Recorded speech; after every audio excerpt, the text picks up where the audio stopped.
Hello, everybody. Welcome to SparkleDart. How's it going? So, little fun fact for you. Yes, I know I've already played Spyro on the show before, but I mentioned in Crash Bandicoot that I didn't finish Spyro, and I kind of wanted to see it through, but the old recordings that I had were recorded on way worse software, and I don't have the memory cards and shit anymore. So listen, we're going to play it again. So that's just what we're going to do. I'm just letting you know that's how it's going to be. So if you have a problem with that, leave a complaint in my Dropbox. I will check it on Monday when I come back into the office. All right.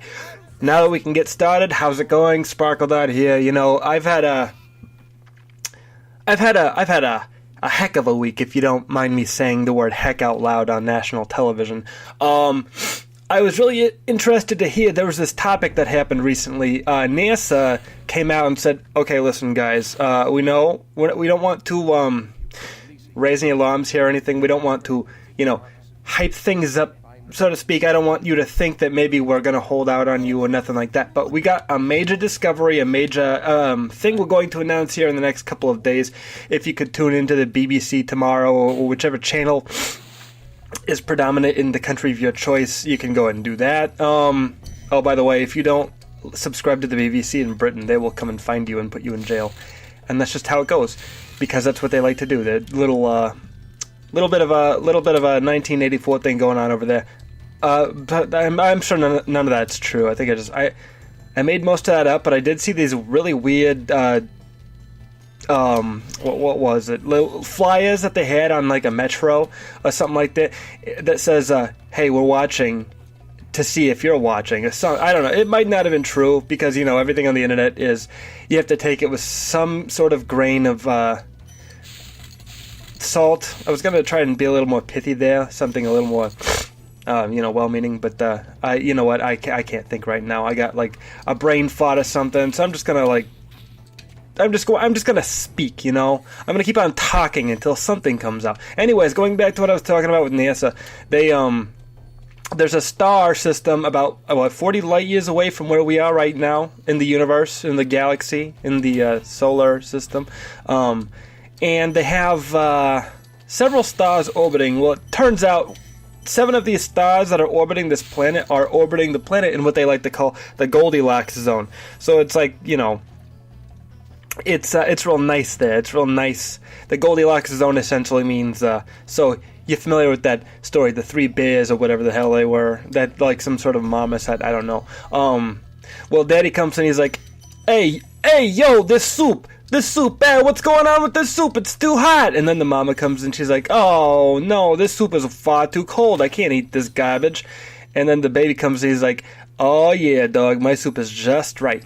And then he proceeds to smoke the dank weed 420 blaze it. And it's a really good story. I think it was a fairy tale and they adapted it into a movie. And you can go watch that movie. It's called Grandma's Boy. It's a really good movie. Go check it out. Anyways, so there's 7 stars or 7 planets in this star's Goldilocks zone, which is as far as I know, that's unprecedented because, like in our solar system, we only got the one star, Earth, the one that we live on, where all of our shoes and our quarries are. So if we wanted to go to another planet, we wouldn't have either of those things. So we have to count our blessings here. 1, 2, 3, 4. We got 4 blessings. That's it. Okay. I was expecting a couple more, but I'm fine with 4 blessings. That's good enough for me. I'm not greedy or selfish. I can take 4. I'm okay with that. Anyways, going on. It's an exciting discovery because it means that it's possible that I believe the idea is that I should have explained what I meant more when I was talking about the Goldilocks zone. It means that liquid water can exist on planets that are in the Goldilocks zone because if it's too hot, it'll be steam, and if it's too cold, it'll be ice.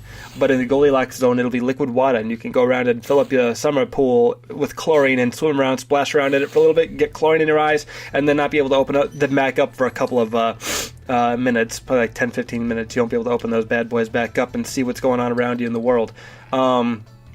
Because you're awake. You're what's the term? You're a sheep.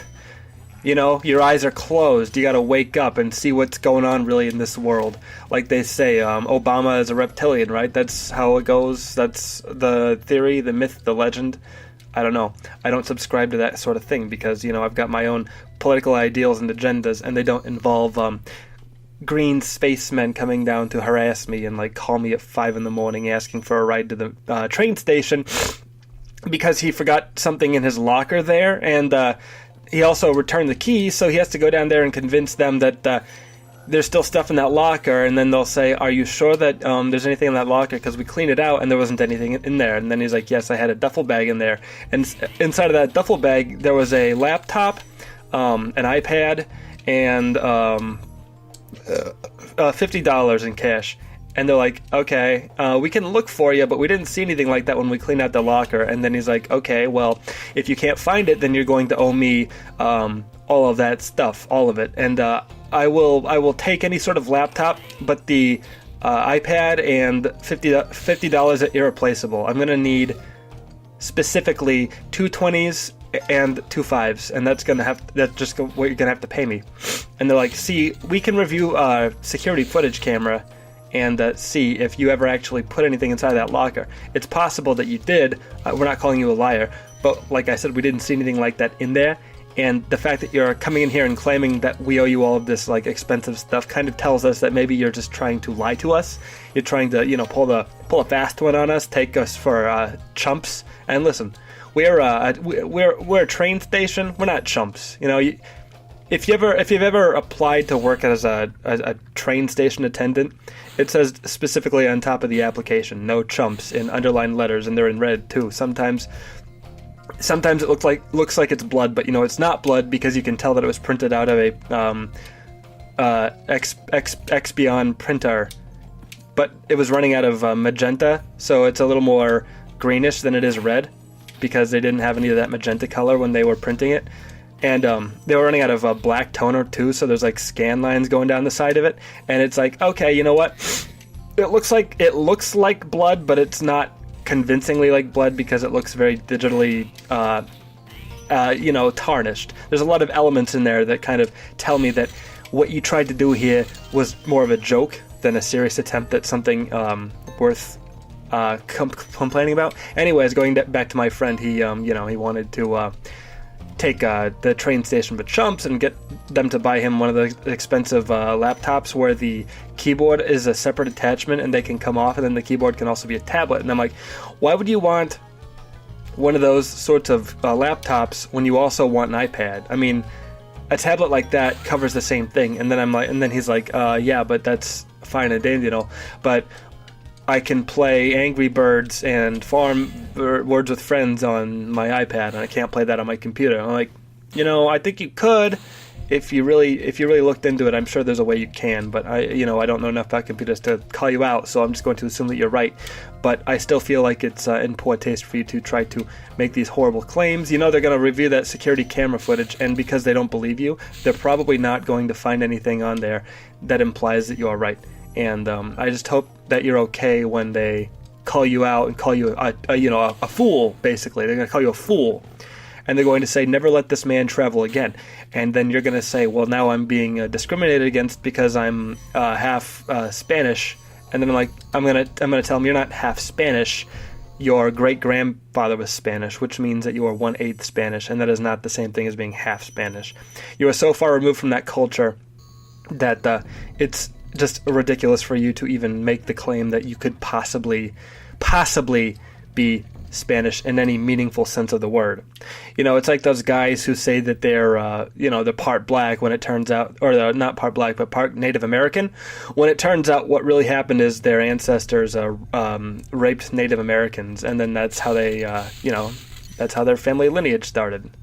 Because the reason why so many people have Native American heritage is specifically for that reason. Because I don't think there was a whole lot of interbreeding going on with the Native Americans up until maybe never. I don't really know. But if I had to make an educated guess here, I'd say that it just makes sense. Listen, it just makes sense. Just trust me on this one. Let me explain a little bit of what I mean. Up until like the 70s and 80s, especially in America, but in other places of the world too, maybe, they people of specific racial groups tended to stick together because everyone back then was racist. You might be saying to yourself, well, my grandma was alive in the Bronx back then, and she was white, and she wasn't racist. I'm going to tell you this, she probably was. And then I ask you, did you ever know your grandma? And you're like, no, but my mom says that she wasn't racist. I'm like, your mom probably has a bit of a bias. If your mom likes your grandma, she's going to assume the best in her. If I had like a brother or something who was part of the KKK, I would tell people that he's well-meaning, and then they'd ask, but isn't he part of the KKK? I'm like, yeah, he's a little misguided. He's a good boy. You know, it's like that kind of thing. Like, okay, so obviously he's a hateful bigot, but you're going to defend him anyways? It's like, sometimes you have to.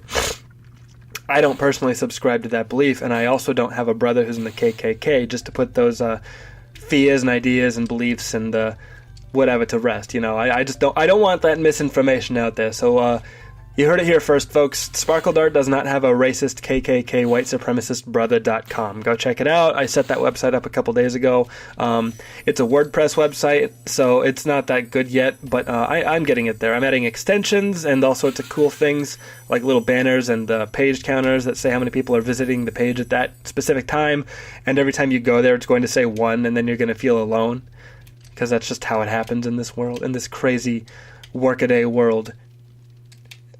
It's like when you go on like Angel Fire or GeoCities or something like that.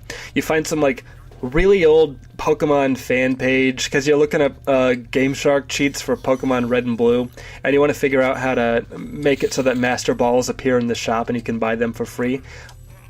And then you find Sasha123's Pokemon fan page, and there's like dancing gifs of Pikachu where he's balancing on a little Pokeball. And then there's words following your mouse that say, welcome to my site. And then there's a little page counter and a guest book. And you look at the guest book and it's full of like spam comments from like robots and stuff. And all of like the most recent, there's a lot of them in there, but the most recent one is dated like 2004. There's like 150 and like the newest one's from 2004. But they're all spam bots.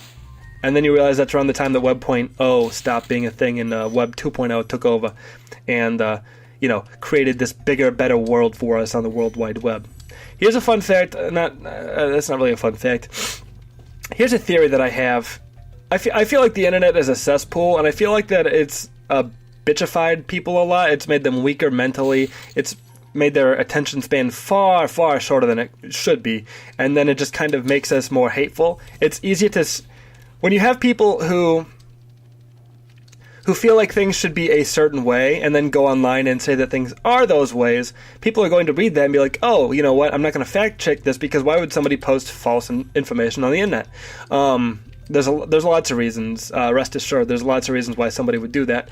But specifically, it causes us to live in this like small gated world where there's no wrong, there's no sadness or nothing like that. In fact, I found this webpage recently called She Won or something, and it's basically the people write articles and they talk as though Hillary Clinton won the election. And it's just a huge like role-playing website, but it's really creepy because it comes off as legitimate. Like these people are really committing themselves to living in this fantasy world where Hillary beat Donald Trump, like the media said she was going to do, with a 95 or greater % chance of that happening.